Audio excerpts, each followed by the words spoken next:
So 10,000 Ruby பட்ஜெட்டில் best action camera இதுதான். உங்களோட ரைட்ஸை கேப்சர் பண்ணுறதுக்கு, உங்களோட ட்ராவலில் டாக்குமெண்ட் பண்ணுறதுக்கு ஒரு நல்ல ஆக்ஷன் கேமரா நீங்கள் தேடி இருப்பீங்க. ஆனால் கோப்ரோவும் DJIயோட ஆக்ஷன் கேமராஸ் உங்கள் பட்ஜெட்டோட வெளியே இருந்ததுன்னா கண்டிப்பாக நீங்கள் ஒரு பட்ஜெட் ஆக்ஷன் கேமரா தேடிட்டு இருக்கீங்க. அப்படி இருந்தால் இந்த வீடியோ உங்களுக்கு கண்டிப்பாக யூஸ்ஃபுல்லாக இருக்கும். பிகாஸ் இந்த வீடியோவில் நம்ம பட்ஜெட் ஆக்ஷன் கேமராஸை தான் பார்க்க போகிறோம்.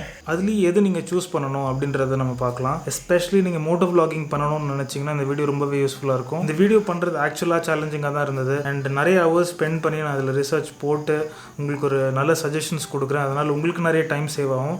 ஸோ இந்த வீடியோ கடைசி வரைக்கும் பாருங்கள். நம்ம இன்ட்ரோக்கு அப்புறம் வீடியோக்குள்ளே போகலாம்.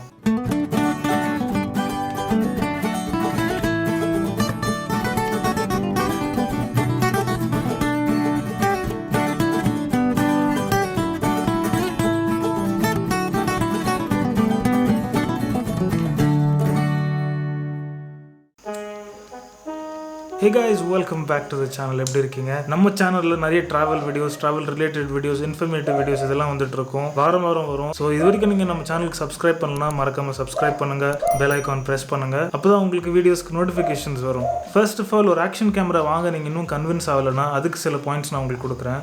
எனக்கு தெரிஞ்சு ட்ராவல் பண்ணுற எல்லாருமே ஒரு ஆக்ஷன் கேமரா வச்சுக்கிறது ரொம்பவே நல்லது. பிகாஸ் அதை நீங்கள் 4 பேருக்கு ஷேர் பண்ணுறீங்களோ இல்லையோ, உங்கள் ட்ராவலில் வந்து டாக்குமெண்ட் பண்ணுறதுக்கு ரொம்பவே ஒரு யூஸ்ஃபுல்லான ஒரு டூல். ஒரு ஆக்ஷன் கேமராவை நம்ம யூனிக்கான ஆங்கிள்ஸில் வைக்கலாம். ஸ்டோரி டெல்லிங்க்கு வந்து ரொம்பவே இன்ட்ரெஸ்டிங்காக இருக்கும். இப்போ நம்ம வச்சிருக்கிற ஸ்மார்ட் ஃபோன்ஸ்லாம் பார்த்தீங்கன்னா சிலதெல்லாம் ரொம்பவே எக்ஸ்பென்சிவாக இருக்கும். அதெல்லாம் நம்ம ரிஸ்க் எடுக்க முடியாது. சில டேஞ்சரஸான இடத்துல மவுண்ட் பண்ணுறதுக்கு நம்மளால் ரிஸ்க் எடுக்க முடியாது. அந்த மாதிரி கேசஸில் நம்ம ஆக்ஷன் கேமரா யூஸ் பண்ணலாம். பிகாஸ் ஆக்ஷன் கேமரா ஜென்ரலாகவே கொஞ்சம் ரகடாக இருக்கும், வாட்டர் ப்ரூஃப் இருக்கும். எங்கெல்லாம் நம்ம ஃபோன் யூஸ் பண்ண முடியாதோ அங்கெல்லாம் நம்ம வந்து ஆக்ஷன் கேமரா யூஸ் பண்ணி அந்த மூமெண்ட்டை கேப்சர் பண்ணலாம். ஸ்பெசிஃபிக்காக மோட்டோ விளாகிங் பண்ணும்போது நம்மளோட 2 ஹேண்ட்ஸுமே பிஸியாக இருக்கும். அப்போ வந்து ஒரு ஆக்ஷன் கேமரா இருந்துச்சுன்னா நம்ம ஒரு இடத்துல மவுண்ட் பண்ணிட்டோம்னா அந்த ஃபுல் எக்ஸ்பீரியன்ஸை வந்து டாக்குமெண்ட் பண்ணுறதுக்கு ஒரு ரொம்பவே யூஸ்ஃபுல்லான ஒரு டூல். இது வரைக்கும் இந்த கொஸ்டின் என்கிட்ட நிறைய பேர் கேட்டிருக்காங்க. இன்ஸ்டாகிராமில், யூடியூப்பில், கமெண்ட்ஸில் எல்லா இடத்துலையுமே இந்த கொஸ்டின் அடிக்கடி வரும். ஒரு பட்ஜெட் ஆக்ஷன் கேமரா சொல்லுங்க ப்ரோ அப்படின்னு நிறைய பேர் கேட்குறாங்க. ஸோ நான் கொஞ்சம் ரிசர்ச் பண்ணியிருக்கேன். அண்ட் அது கூடவே இன்ஸ்டாகிராம்லேயும் டெலிகிராம்லேயும் சில பேரை வந்து நான் அவங்க யூஸ் பண்ணுற ஆக்ஷன் கேமராவை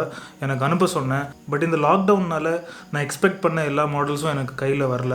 ஸோ நம்ம இங்கே பார்க்க போகிற ஆக்ஷன் கேமராஸ் எல்லாமே பார்த்தீங்கன்னா 10,000 ஒரு அதுக்கு கீழே இருக்கிறது தான் பார்க்க போகிறோம். அதுக்கு மேலே இருக்கிறதும் இருக்குது. பட் அது வந்து பட்ஜெட்குள்ளே வராதுன்னு எனக்கு தோணுச்சு. பிகாஸ் நிறைய பேர் கேட்குறது 10,000 கீழே இருக்கிற ஆக்ஷன் கேமரா சொல்லுங்கள் அப்படின்னு தான். ஸோ அதை வச்சு தான் நான் நேரோ பண்ணி உங்களுக்கு இங்கே ஆக்ஷன் கேமரா சஜஸ்ட் பண்ண போகிறேன். ஸ்பெசிஃபிக் ஆக்ஷன் கேமரா சஜஸ்ட் பண்ணுறதுக்கு முன்னாடி ஒரு ஆக்ஷன் கேமராவில் என்னென்ன இருக்கணும் அப்படின்றதுக்கு நான் சில பாயிண்ட்ஸ் நோட் பண்ணி வச்சுருந்தேன். அது என்னன்றது உங்களுக்கு சொல்கிறேன். என்னை பொறுத்த வரைக்கும் எக்ஸ்டர்னல் மைக் சப்போர்ட் வந்து ரொம்பவே இம்பார்ட்டண்ட். பிகாஸ் ஒரு ஆக்ஷன் கேமரா வாங்கும் போது மோட்டோ விளாகிங்க்கு யூஸ் பண்ணணும்னு நினச்சிங்கன்னா அதுக்கு சப்போர்ட் இருக்கணும். ஸோ எக்ஸ்டர்னல் மைக் சப்போர்ட் ரொம்பவே இம்பார்ட்டண்ட். அண்ட் மோஸ்ட்லி ரொம்ப சீப்பான ஆக்ஷன் கேமராஸில் வந்து எக்ஸ்டர்னல் மைக் சப்போர்ட் கொடுக்க மாட்டாங்க. ஸோ ஒரு டீசென்ட் குவாலிட்டி கிடைக்கிற ஆக்ஷன் கேமராவில் தான் எக்ஸ்டர்னல் மைக் சப்போர்ட்டே வருது. ஸோ அதை வச்சே நம்ம கொஞ்சம் ஈஸியாக ஃபில்டர் பண்ணிடலாம். அண்ட் அதுவும் இல்லாமல் வீடியோவுக்கு ஆடியோ வந்து ரொம்ப இம்பார்ட்டண்ட். அந்த மூமெண்ட்டை கேப்சர் பண்ணுறதுக்கு ஆடியோ ரொம்ப இம்பார்ட்டண்ட். பிகாஸ் உங்கள் எமோஷன்ஸ், உங்கள் எக்ஸ்பிரஷன்ஸ் நீங்கள் வந்து எப்போ கன்வே பண்ணுறீங்களோ அப்போ தான் அந்த மூமெண்ட் வந்து ஒழுங்காக நீங்கள் கேப்சர் பண்ண முடியும். செம்மையாக இருக்குது இந்த ஸ்ட்ரெச்சு. அது நீங்கள் யூடியூப்பில் போடுறீங்களோ இல்லை உங்கள் ஃபேமிலிக்காக வச்சுருக்கீங்களோ, ஃப்ரெண்ட்ஸ்க்காக வச்சுருக்கீங்களோ, உங்கள் ஆடியோ அதில் இருக்கும்போது ஒரு ஃபுல்ஃபில்லிங்கான எக்ஸ்பீரியன்ஸ் கொடுக்கும் அந்த வீடியோ. அதனால தான் நான் ஆடியோவுக்கு ரொம்பவே இம்பார்ட்டன்ஸ் கொடுக்குறேன். அடுத்தது நான் யோசிச்சது என்னென்னா 1080p 60 frames per secondல குவாலிட்டி நல்லா இருக்கணும். பிகாஸ் இப்போ நிறைய ஆக்ஷன் கேமராஸ் 4K சப்போர்ட்லாம் கிளைம் பண்ணுறாங்க. பட் ரெசல்யூஷனை விட அந்த பிக்சல் குவாலிட்டி வந்து ரொம்ப இம்பார்ட்டன்ட். பிகாஸ் உங்களுக்கே தெரியும் 1080p எல்லா கேமராவும் கொடுக்குது. பட் அந்த 1080pயோட குவாலிட்டி எப்படி இருக்குன்றது தான் ஒரு கேமராலையும் டிஃபர் ஆகுது, பிட் ரேட் டிஃபர் ஆகுது. அதனால 1080p 60 frames per secondல நல்ல குவாலிட்டி கிடைக்குதான்னு நம்ம பார்க்கணும். இது தெரிஞ்சுக்க நீங்கள் வந்து யூடியூப்ல ரிவ்யூ வீடியோஸ், ரிவ்யூ ஃபுட்டேஜ் பார்க்கலாம். சில கேமராஸோட ஃபுட்டேஜ் நான் இந்த வீடியோவில் ஷேர் பண்ணுறேன். அதில் வச்சு கூட நீங்கள் கம்பேர் பண்ணுங்க. அண்ட் ஒரு ஆக்ஷன் கேமரான்றது ஒரு சிசிடிவி கிடையாது. So 60 frames per second capture பண்ணாதான் அந்த ஆக்ஷன் வந்து நம்மளால ட்ரூவாக கேப்சர் பண்ண முடியும். அதனால தான் 60 frames per secondல நல்லா இருக்கணும் அப்படின்றத நான் மைண்டில் வச்சிருக்கேன். அடுத்தது வந்து என்னை பொறுத்த வரைக்கும் ஸ்டெபிலைசேஷன். பிகாஸ் ஒரு ஃபுட்டேஜ் ஸ்டெபிலைஸாக இருக்கும்போது நமக்கு திருப்பி ரீப்ளே பண்ணி பார்க்கும்போது ஒரு பிளசன்ட் ஃபீல் கொடுக்கும். ரொம்ப ஷேக்கியாக இருந்ததுன்னா சில சமயம் தலை சுத்துற மாதிரியே இருக்கும். அந்த மாதிரி கூட ஃபுட்டேஜ் சில ஆக்ஷன் கேமராஸ் கேப்சர் பண்ணுது. இதுவும் வந்து நீங்கள் ஒரு ரிவ்யூ ஃபுட்டேஜ் வச்சு தான் கம்பேர் பண்ண முடியும். இதுக்குன்னு ஒரு மெட்ரிக்ஸ் எதுவுமே கிடையாது, ஸ்கேல் எதுவுமே கிடையாது. நீங்கள் மற்ற கேமராஸ் கூட கம்பேர் பண்ணால் தான் தெரியும் ஸ்டெபிலைசேஷன் நல்லா இருக்கா இல்லையான்னு. அடுத்தது வந்து பேட்டரி லைஃப் வந்து ரொம்ப இம்பார்ட்டன்ட். பிகாஸ் ஒரு ஆக்ஷன் கேமராவில் நம்ம ஆன் த கோல ட்ராவலில் இருக்கும்போது இல்லை ரைட் பண்ணிட்டு இருக்கும்போது பேட்டரி டக்குன்னு காலி ஆயிடுச்சுன்னா நம்ம அடிக்கடி மாற்றிக்கிட்டே இருக்க முடியாது. ஸோ பேட்டரி லைஃப் டீசெண்டாக இருந்தால் இருந்தால் தான் நம்ம மூமெண்ட்ஸை கேப்சர் பண்ண முடியும். ட்ராவல் பண்ணிகிட்டே இருக்கும்போது ரீசார்ஜ் பண்ணுறதும் கொஞ்சம் சேலஞ்சிங்காக இருக்கும். நிறைய பேட்டரிஸ் கேரி பண்ணுற மாதிரி இருக்கும் பேட்டரி லைஃப் இல்லைனா. ஸோ அதெல்லாம் வந்து பேட்டரி லைஃப் நல்லா இருந்ததுன்னா நம்ம கொஞ்சம் அவாய்ட் பண்ணலாம். பட் எனிவேஸ் ஒரு ரைட் போகிறீங்கன்னா, ஒரு லாங் ரைட் போகிறீங்கன்னா எப்படி இருந்தாலுமே நீங்கள் மல்டிபிள் பேட்டரிஸ் கேரி பண்ணி தான் ஆகணும் ஒரு ஆக்ஷன் கேமராக்கு. அட்லீஸ்ட் வாங்கும் போது அடிஷ்னல் பேட்டரிஸ் மார்க்கெட்டில் அவைலபிளாக இருக்கா இல்லையானாவது பாருங்கள்.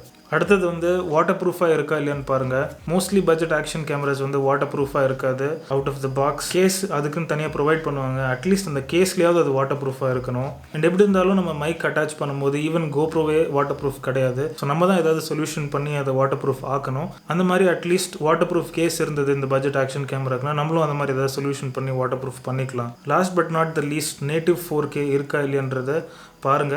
இது வந்து மஸ்ட் கிடையாது ஒரு ஆக்ஷன் கேமராக்கு, ஒரு நைஸ் டு ஹேவ் ஃபீச்சர் தான். பிகாஸ் 4K நானே எடுக்கிறது இல்லை, என்னோட கோப்ரோலேயே நான் 4K எடுக்கிறது இல்லை. 1080pலேயே நல்ல குவாலிட்டி வருது. ஸோ 4K எடுக்கிறது இல்லை. அண்ட் 4K ஃபுட்டேஜ் எடுத்தாலுமே அதுக்கு ஸ்டோரேஜ் அண்ட் அது எடிட்டிங் இது எல்லாமே கொஞ்சம் கஷ்டமாக இருக்கும். அதனாலேயே நான் 4K மோஸ்ட்லி எடுக்கிறது இல்லை. எப்பயாவது ரேர்லி நான் வந்து கிராப் இன் பண்ணணும் அப்படின்ற சுச்சுவேஷனில் மட்டும் தான் நான் 4K வீடியோஸே எடுப்பேன். டைம் லாப்சஸ் மட்டும் தான் 4K எடுப்பேன். மற்றபடி எல்லா வீடியோஸுமே 1080pல தான் ரெக்கார்ட் பண்ணுவேன். எப்படி இருந்தாலுமே நம்ம 4K அவுட்புட் கொடுத்து யூஸ் இல்லை. ஒரு யூடியூப் மாதிரி பிளாட்ஃபார்முக்கு பண்ணுறீங்கன்னா மோஸ்ட்லி நிறைய பேர் ஃபோனில் தான் பார்ப்பாங்க. ஃபோனில் 480p தான் ப்ளே ஆகும், மேக்ஸிமம் 1080p ப்ளே ஆகும். டிவியில் ப்ளே பண்ணுறவங்க ரேர்லி 4Kல ப்ளே பண்ணலாம். பட் அதர்வைஸ் 4K தேவையில்லை. ஸோ 4Kன்ற ஒரு மார்க்கெட்டிங் கிமிக்னால ஒரு ஆக்ஷன் கேமரா சூஸ் பண்ணாதீங்க. But anyways it's a nice to have. எப்பயாவது நம்ம ரொம்ப நல்ல கிளாரிட்டியில் ஷூட் பண்ணி ஒரு பர்டிகுலர் போர்ஷனை மட்டும் கிராப் இன் பண்ணணும் அப்படின்னா நம்ம 4K யூஸ் பண்ணலாம். ஸோ இந்த 10K ரேஞ்சில் நான் பெஸ்ட் கேமராலேருந்தே ஆரம்பிக்கிறேன். ஏன்னா அப்போ தான் உங்கள் டைமும் வேஸ்ட் ஆகாது. நான் பண்ண ரிசர்ச் படி இந்த 10Kக்குள்ளே உங்களுக்கு பெஸ்ட் வேணும்னா என்னை பொறுத்த வரைக்கும் SJ6 லெஜெண்டை வந்து பீட் பண்ண முடியாது. எல்லா ஆஸ்பெக்ட்ஸ்லேயுமே வந்து ஒரு பட்ஜெட் ஆக்ஷன் கேமராவுக்கு தேவையான எல்லாமே இதில் இருக்குது, including external mic. So external mic இல்லாத ஆக்ஷன் கேமராஸை நான் வந்து கன்சிடரே பண்ணல. ஸோ இதோட காஸ்ட் பார்த்தீங்கன்னா கிட்டத்தட்ட 10,000 வந்துடும். பட் இதுக்கு எக்ஸ்டர்னல் மைக் நீங்கள் வாங்கணுன்னா அது அடிஷ்னல் 1,400 1,500 ருபீஸ் வரும். அண்ட் அந்த மைக் மட்டும் தான் இது கூட ஒர்க் ஆகும். ஸோ அதை தான் வாங்கி ஆகணும் நீங்கள் எக்ஸ்டர்னல் மைக் வேணும்னா. நான் சொல்கிற ப்ராடக்ட்ஸ் எல்லாமே வந்து நான் டிஸ்கிரிப்ஷனில் கொடுக்குறேன். அண்ட் அது கூடவே நான் ஒரு எக்ஸல் ஸ்ப்ரெட்ஷீட் லிங்க் நான் ஒன்று ஷேர் பண்ணுறேன். அதில் வந்து நான் ரிசர்ச் பண்ண டேட்டாலாம் அதில் போட்டு வச்சுருக்கேன். ப்ரைஸஸ், அதில் எக்ஸ்டர்னல் மைக் சப்போர்ட் இருக்கா இல்லையா, ப்ராடக்ட் லிங்க் அதெல்லாமே போட்டு வச்சுருக்கேன். அதுக்கான மைக்குக்கான லிங்க் அதெல்லாமே நான் போட்டு வச்சுருக்கேன். அந்த லிங்க்கும் நான் கீழே போடுறேன், செக் பண்ணி பாருங்கள். இந்த கேமரா பற்றி நான் நிறைய பேசணும்னு அவசியமே கிடையாது. பிகாஸ் நிறைய மோட்டோ விளாகர்ஸ் இதை யூஸ் பண்ணியிருக்காங்க, including number plate and unlock jack. இவங்க எல்லாருமே வந்து இந்த ஆக்ஷன் கேமராவில் தான் ஸ்டார்ட் பண்ணியிருக்காங்க. மொபைலில் தான் நம்ம வீடியோஸ் பார்க்குறோன்னா இதில் எடுக்கிற வீடியோஸ்க்கும் கோப்ரோ எடுக்கிற வீடியோஸ்க்கும் நம்ம பெருசாக டிஃப்ரென்ஸ் பார்க்க மாட்டோம். ஸோ ஒரு அளவுக்கு கோப்ரோ லெவல் குவாலிட்டி நம்மளால் இதில் ரீச் பண்ண முடியும். 1080p 60ல் வந்து நல்ல ஃபுட்டேஜ் கிடைக்குது. 4Kவும் இருக்குது, பட் நேட்டிவ் 4K கிடையாது. நான் சொன்ன மாதிரி எப்படி இருந்தாலும் நான் 4Kவை டிபெண்ட் பண்ண மாட்டேன். ஸ்டெபிலைசேஷனும் டீசெண்டாக இருக்குது. கோப்ரோ அளவுக்கு இருக்காது கண்டிப்பாக, பட் டீசெண்டான ஸ்டெபிலைசேஷன் கிடைக்கும் இதில். பேட்டரி லைஃபும் ஓகே தான், 110 மினிட்ஸ்ன்னு சொல்கிறாங்க. பட் எனக்கு தெரிஞ்சு ½ an hour கண்டினியூஸ் ரெக்கார்டிங்க்கு மேலே தாங்காது. ஸோ ஸ்பேர் பேட்டரிஸ் கண்டிப்பாக தேவைப்படும். இது கூட கம்பீட் பண்ணுறதுக்கு சில ஆக்ஷன் கேமராஸ் தான் இருக்குது. GitHub G3 Duo அப்படின்னு ஒரு கேமரா இருக்குது. அது வந்து 9,800 கிட்ட வருது. அதோட லிங்க்கும் நான் டிஸ்கிரிப்ஷனில் கொடுக்குறேன், செக் பண்ணி பாருங்கள். அதுலேயுமே எக்ஸ்டர்னல் மைக் சப்போர்ட் இருக்குது. அண்ட் அதுக்கப்புறம் பார்த்தீங்கன்னா TIயோட T5e அப்படின்னு ஒரு மாடல் இருக்குது. அது வந்து கிட்டத்தட்ட 8,000 ருபீஸ் வரும்னு நினைக்கிறேன். அதுலேயுமே எக்ஸ்டர்னல் மைக் சப்போர்ட் இருக்குது. இன்ஃபேக்ட் அதுக்கு ரொம்பவே நல்ல ரிவ்யூஸ் இருக்குது. ஸோ அதையும் நீங்கள் கன்சிடர் பண்ணலாம். லிங்க் டிஸ்கிரிப்ஷனில் இருக்குது. அண்ட் நிறைய பேருக்கு தெரிஞ்ச ஒரு மாடல் அகாசோட V50X. இதுவும் ஒரு நல்ல பட்ஜெட் ஆக்ஷன் கேமரா. இதோட ப்ரைஸ் கிட்டத்தட்ட 9,500 கிட்ட வரும். இதுக்கும் வந்து எக்ஸ்டர்னல் மைக் சப்போர்ட் ஆப்ஷன் இருக்குது. அண்ட் அது செப்பரேட்லி நீங்கள் வாங்கணும். ஸோ அதோட லிங்க்ஸும் நாங்கள் டிஸ்கிரிப்ஷனில் போடுறேன். அந்த ஸ்ப்ரெட்ஷீட்லேயும் லிங்க் இருக்கும். ஸோ டெஸ்ட் ஃபுட்டேஜ் பாருங்கள். ஹாக்கைன்னு ஒரு பிராண்டில் Firefly 8 SE அப்படின்னு ஒரு மாடல். இதுலேயும் எக்ஸ்டர்னல் மைக் சப்போர்ட் இருக்குது. அண்ட் அது கூடவே எக்ஸ்டர்னல் மைக் கொடுக்குறாங்க. இதோட ப்ரைஸ் கிட்டத்தட்ட 8,800 வரும். ஸோ செக் பண்ணி பாருங்கள். அண்ட் ப்ரோக்கஸ் ரஷ் 2.0 அப்படின்னு ஒரு மாடல் இருக்குது.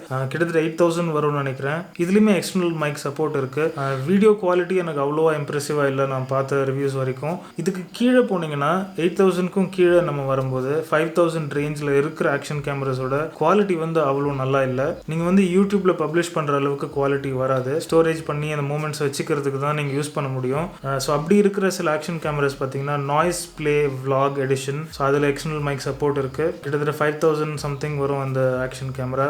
குவாலிட்டி டீசென்ட் விட கொஞ்சம் கம்மி தான். பட் உங்களோட ஓன் பர்பஸ்க்கு ரெக்கார்ட் பண்ணுறீங்கன்னா கண்டிப்பாக நீங்கள் அதை சூஸ் பண்ணலாம். அண்ட் அடுத்தது பார்த்தீங்கன்னா ட்ராகன் டச் விஷன் 4 லைட் அப்படின்னு ஒரு மாடல் இருக்குது. ஸோ 5600 சம்திங் வரும். இது கூட இதுலேயுமே எக்ஸ்டர்னல் மைக் சப்போர்ட் இருக்குது. செக் பண்ணி பாருங்கள். Link will be in the description.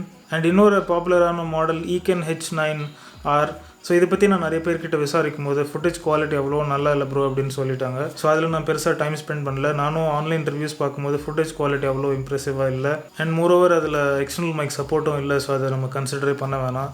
இப்போ நான் கொஞ்சம் சில டெஸ்ட் ஃபுட்டேஜஸ் எல்லாம் உங்களுக்கு ப்ளே பண்ணுறேன். பட் அதுக்கு முன்னாடி நீங்கள் இந்த வீடியோ பார்க்கும்போது 1080pயில் பார்க்குறீங்களான்னு என்ஷூர் பண்ணுங்கள். உங்கள் யூடியூப் பிளேயரில் 1080p குவாலிட்டியில் ப்ளே ஆகுதான்னு பாருங்கள்.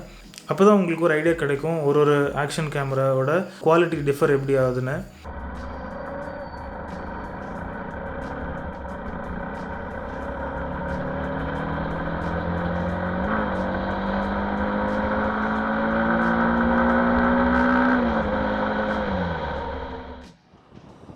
அண்ட் இப்போ நீங்கள் பார்க்குறது இது வந்து 1080p 60 ஃப்ரேம்ஸில் ஷூட் பண்ணிகிட்டு இருக்கிறேன். External microphone, audio check 1 2 3. So far நான் யூஸ் பண்ணதில் இதுதான் பெஸ்ட் ரெசல்யூஷன் இந்த கேமராக்கு. ஸோ இதில் ரெக்கார்ட் பண்ணிங்கன்னா ஓரளவுக்கு ஃபுட்டேஜஸ் நல்லா கிளியராக வரும்.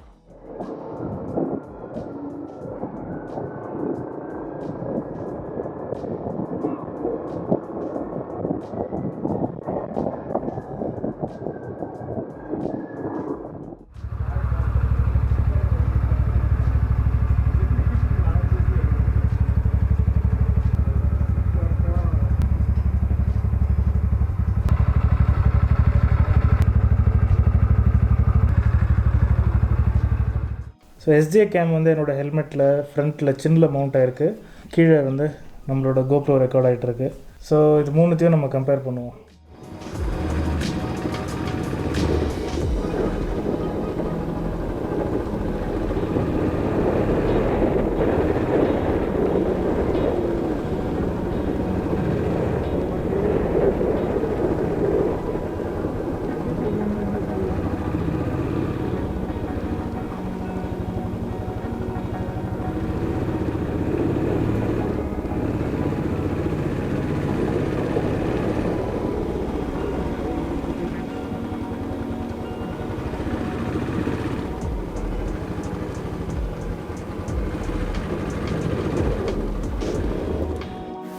p 60ல் ரெக்கார்ட் பண்ணிகிட்ருக்கோம். ஸோ இதை கொஞ்சம் ஸ்லோ டவுன் பண்ண முடியுமா எடிட்டிங்கில்?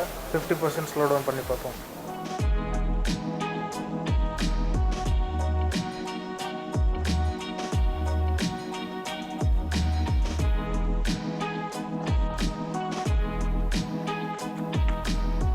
ஸோ உங்களுக்கு இந்த 10K ரேஞ்சை விட கொஞ்சம் நல்ல குவாலிட்டி வேணும், உங்களோட பட்ஜெட் கொஞ்சம் நீங்கள் எக்ஸ்டெண்ட் பண்ண முடியும் அப்படின்னா எஸ்ஜே கேம்லேயே இன்னும் சில மாடல்ஸ்லாம் இருக்குது. SJ8 இருக்குது, SJ9 இருக்குது. ஸோ அதெல்லாம் நீங்கள் கன்சிடர் பண்ணலாம். அண்ட் அதுக்கும் கொஞ்சம் மேலே உங்களால் போக முடியும் அப்படின்னா நீங்கள் கண்டிப்பாக GoProவோட ப்ரீவியஸ் வெர்ஷன்ஸ்லாம் ட்ரை பண்ணுங்கள். கண்டிப்பாக ஆன்லைனில் வந்து அவைலபிள் இருக்கிறது கொஞ்சம் கஷ்டம் தான், பிகாஸ் அதெல்லாம் ஸ்டாப் பண்ணிட்டாங்க. பட் இந்த OLX மாதிரி கிளாசிஃபைட்ஸ்லாம் நீங்கள் பார்த்தீங்கன்னா உங்களுக்கு கொஞ்சம் ஓல்டர் மாடல் GoProஸ்லாம் கிடைக்கும். அண்ட் நான் இங்கே மென்ஷன் பண்ண மோஸ்ட் பட்ஜெட் ஆக்ஷன் கேமராஸை விட பழைய GoPro மாடல்ஸே வந்து நல்ல குவாலிட்டி கொடுக்கும். இந்த லாக்டவுன்ன்ற கஷ்டத்தில் எனக்கு இந்த ஆக்ஷன் கேமராஸ்லாம் அனுப்பி விட்ட நம்ம சப்ஸ்கிரைபர் ஃப்ரெண்ட்ஸ்க்கு ரொம்ப ரொம்ப நன்றி. அவங்களோட ப்ரொஃபைல்ஸ்லாம் போய் செக் பண்ணி பாருங்கள். நீங்கள் ஆல்ரெடி ஒரு ஆக்ஷன் கேமரா வச்சுருந்தீங்கன்னா என்ன வச்சுருக்கீங்கன்னு எனக்கு கீழே கமெண்ட்ஸில் சொல்லுங்கள். இதை பார்த்துட்டு நீங்கள் ஒரு ஆக்ஷன் கேமரா வாங்க போகிறீங்கன்னா எந்த மாடல் வாங்க போகிறீங்கன்னு எனக்கு கீழே சொல்லுங்கள். தெரிஞ்சுக்க நான் ரொம்ப ஆவலாக இருக்கேன். இந்த வீடியோ உங்களுக்கு ரொம்பவே யூஸ்ஃபுல்லாக இருந்திருக்கும்னு நினைக்கிறேன். யார்கிட்ட இருந்தாவது ஆக்ஷன் கேமரா கிஃப்ட்டாக வரணும் அப்படின்னு நீங்கள் நினச்சிங்கன்னா அவங்களுக்கு இந்த வீடியோவை ஷேர் பண்ணுங்கள். உங்கள் ஃப்ரெண்ட்ஸுக்கு இந்த வீடியோவை ஷேர் பண்ணுங்கள். இந்த வீடியோ பிடிச்சிருந்தது என்ன பண்ணணும் உங்களுக்கே தெரியும். லைக் பண்ணுங்க. அப்பதான் இந்த வீடியோ வந்து நிறைய பேருக்கு ரெக்கமெண்ட் ஆகும். உங்க ஃபீட்பேக் கமெண்ட்ஸ்ல சொல்லுங்க. நம்ம சேனலுக்கு இது வரைக்கும் சப்ஸ்கிரைப் பண்ணலனா மறக்காம சப்ஸ்கிரைப் பண்ணுங்க. நம்மளுடைய சாகசங்கள் தொடரும். நான் உங்களை அடுத்த வீடியோல சந்திக்கிறேன். அது வரைக்கும் டாடா பாய்.